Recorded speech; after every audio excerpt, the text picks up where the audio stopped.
Welcome to Declassified Malaysia. In chapter 17, we will disclose that Malaysia is a British plan and British support for Borneo Federation based on Declassified document CAB 134/1556 CPC 5734 dated 29 November 1957. The name of the document can be seen and referred in the screen.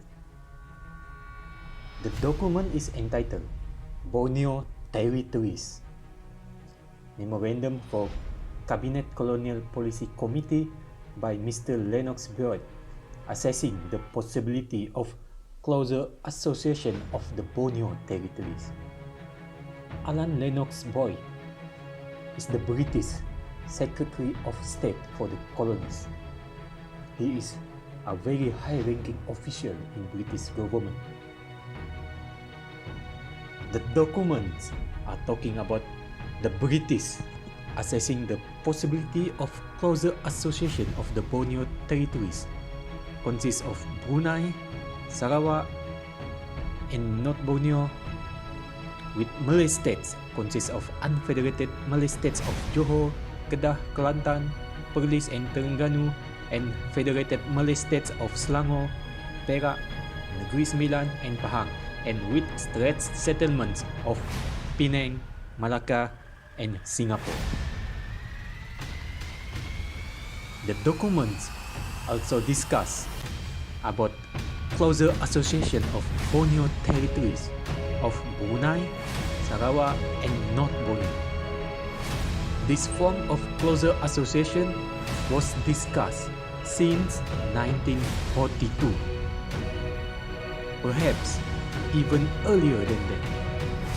So, the idea of the eventual formation of Malaysia has been in British mind since before World War II. So, who come up with the idea of the eventual formation of closer association between Malaya, Singapore, Brunei, Sarawak, and North Borneo? Who come up with the idea of Malaysia in the first place? It was British. In the declassified documents since August 1942, Foreign Office and Colonial Office of the British has agreed on the desirability of a union between the Malay states, strait settlements, and Borneo territories since 1942. 3 years later, in 1945, this concept of closer association has been formalized as a declared British policy.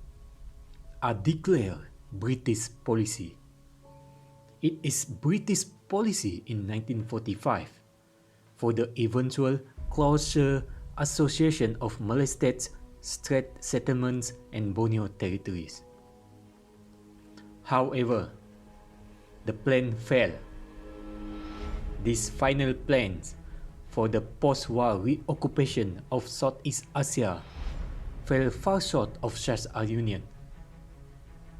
As of 29 November 1957, when this declassified document, this memorandum was written, instead of closer association or any form of union, there was already separate constitutional development where Borneo territories remain British colonies, Singapore and Brunei has achieved certain degree of self-government, and Federation of Malaya has become independent.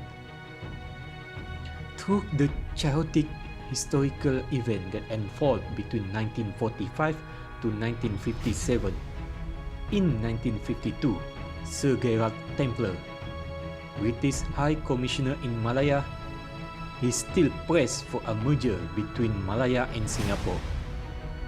The purpose of this merger is for defense and internal security of Malaya and Singapore. Tentatively in 1953, the policy for closer association between Malaya and Singapore Turk merger was reviewed under Sir Gerard Templer. Joint Coordinating Committee was established to plan for the merger of the island, which is Singapore and Peninsula of Malaya. Again, this is the British plan. British plan for the merger of Singapore and Malaya. Why did the British make such a plan for merger between Malaya and Singapore? It is because the British held themselves responsible for the separation of Malaya and Singapore in the first place during the colonial times. They feel responsible for the separation of Malaya and Singapore. That's why they want the merger of Malaya and Singapore. Across the South China Sea in the east, in April 1953, the plan for closer association of the Borneo territories was taking place under Malcolm MacDonald, the Governor-General of British Territories in Southeast Asia himself. Under his chairmanship, the conference was held in Kuching, Sarawak, which established the Interterritorial Conference for the coordination of policies and common service in British Borneo. The British also has started with the secondment of staff from Sarawak to Brunei to help in the improvisation of Brunei administration. Among the Borneo territories, there has been a successful joint machinery for various departments such as geological survey, judiciary and civil aviation. As we can see, the closer association of Borneo territories almost come into fruition in 1953 under the British. Even though in closer association of the Malay state, Borneo territories and state settlement fell after World War II, Malcolm MacDonald was tireless and infinitely optimistic in encouraging closer association of these five dependencies, which is Malaya, Singapore, Brunei, Sarawak and North Borneo. On the eve of his departure from Southeast Asia, before he left the office, Malcolm MacDonald was looking forward to the eventual realization of this grand design. The term grand design was first coined by Malcolm MacDonald. As we can see so far, the initial British plan for Malay states, Borneo territories and strait settlements was failed after World War II. However, the British still pressed for the merger of Malaya and Singapore, and on the other hand, they pressed for the closer association of Borneo territories of Brunei, Sarawak and North Borneo. As of 29 November 1957, when this memorandum was written by Lennox Boyd, there was already separate constitutional development happening in these five territories. Borneo territories, Sabah and Sarawak remain British colonies. Singapore and Brunei has achieved certain degree of self-government, and Federation of Malaya has become independent country. The British, they deeply regret the official separation of Singapore and Malaya in 1957. This is a mistake that they try to correct through the grand design.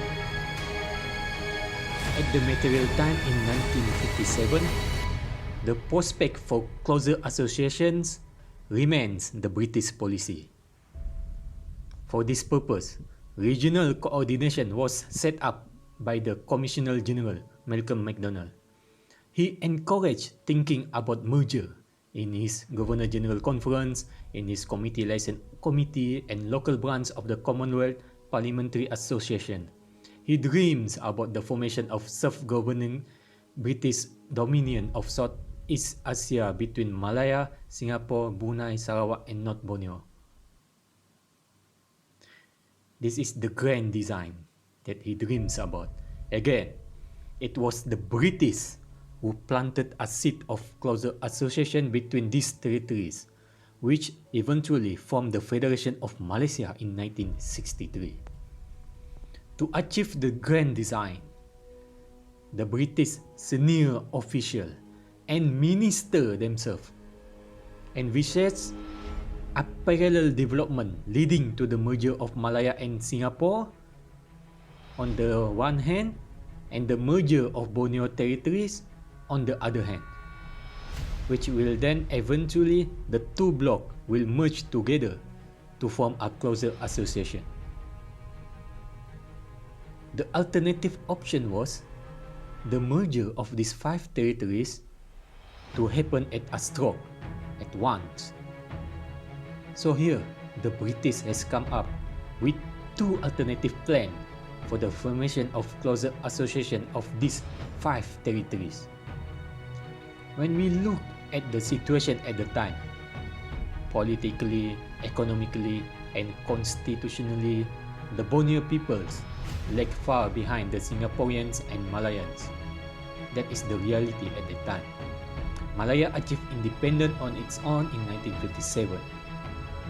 Meanwhile, Singapore was also on course for self-government. Despite all the different development, the British was adamant that the territorial merger is the best policy moving forward for all these territories. This is the British policy, British government policy. Learning from their mistake in African colonies. They are learning from their mistake from African colonies. The British refrained from forcing the face for closer association in Southeast Asia. They believe forcing the face would be not productive, and it will not productive to impose or issue a directive to the local people on closer association. The British plan is to let the impetus come from the local and community leaders themselves. The British want the idea of closer association to come from the local leaders themselves. Nonetheless, instead of being passive, the British still attempt to stimulate local interest in closer association, either directly or indirectly, throughout the years. The issue and hurdle that the British need to overcome for closer association was that the pace as it happening was very slow. The British has no time, and they need to accelerate the decolonization process the soonest possible, especially for Sabah and Sarawak and Brunei, as well as Singapore. In Malaya, the issue was that the Malay mistrust the Chinese and the commercial interests of Singapore. It is a race and financial issue. In Singapore, the issue was that Singaporeans, they fear subordination as the 12th state of the Federation of Malaya when merger come. In Brunei, the Sultan don't want to lose their status. They don't want to lose the Brunei status, sovereignty, and all revenue to others. Besides, there is increasing Malay nationalism in Brunei, Azahari, which might develop into rabid opposition to the Sultan and British. This is due to the influence of regional politics in Indonesia, Malaya, Singapore, and UMNO, influencing the politics in Brunei. In Sarawak and North Borneo, it would be disadvantage for them to join any merger due to their economic and political backwardness. In Sarawak, the danger of communist subversion is real. From the outside, Indonesia and Philippines may assert a lay a claim to Borneo territories if Brunei, Sarawak, and North Borneo was left on their own individually. This is all difficult issue that the British must overcome to materialize the closer association plan. The British believe that closer association of small territories should be pursued to resist any external pressure and claims. Borneo should stand together. Due to their politically backward condition, the British envisage a progressive move in each of them towards achieving self-government status. Fortunately, nationalistic politics have begun in Brunei, which will undoubtedly start up in Sarawak and North Borneo as well. Sooner or later, the political maturity will progress faster in Borneo. The advantage of closer association of Borneo territories was that it will provide a larger stage for political leaders, which will improve their maturity in politics, not just being a jago kampung politician. On a larger stage, the status of local leaders will increase.